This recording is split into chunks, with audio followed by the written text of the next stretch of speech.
जो भी पाकिस्तान को संवारने की कोशिश करेगा, उसके लिए पाकिस्तान की सरजमीन तंग कर दी जाती है। मेरा नाम आशिर अजीम है। मैं क्रिश्चियन कम्युनिटी का एक फ़र्द था। मैंने पीटीवी के मशहूर ड्रामा सीरियल धुआं में अजहर के नाम से मरकज़ी किरदार अदा किया। सीएसएस करके कस्टम्स में अफसर बना। रिश्वत सतानी का बाजार गर्म था। कस्टम्स के बड़ों को मशवरा दिया कि रिश्वत ख़त्म करें। चेयरमैन ने मुझे निज़ाम तैयार करने का हुक्म दिया। मैं दिन रात एक करके ऐसा निज़ाम बनाने में कामयाब हुआ जिससे रिश्वत के रास्ते बंद हो सकते थे।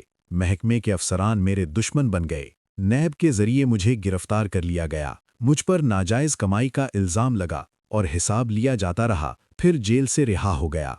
मैं बज़िद था कि अपनी बेगुनाही साबित करूंगा और बहाल होकर दम लूंगा। बासर अफसरान का ख्याल था कि रिहाई के बाद मैं भी मुल्क से भाग जाऊंगा। जब ऐसा ना हुआ तो मेरे ऊपर गद्दारी के मुकद्दमात और दुश्मन मुल्क की खुफिया एजेंसियों से राब्ते के इल्ज़ामात लगा दिए गए और फिर गिरफ्तार कर लिया गया।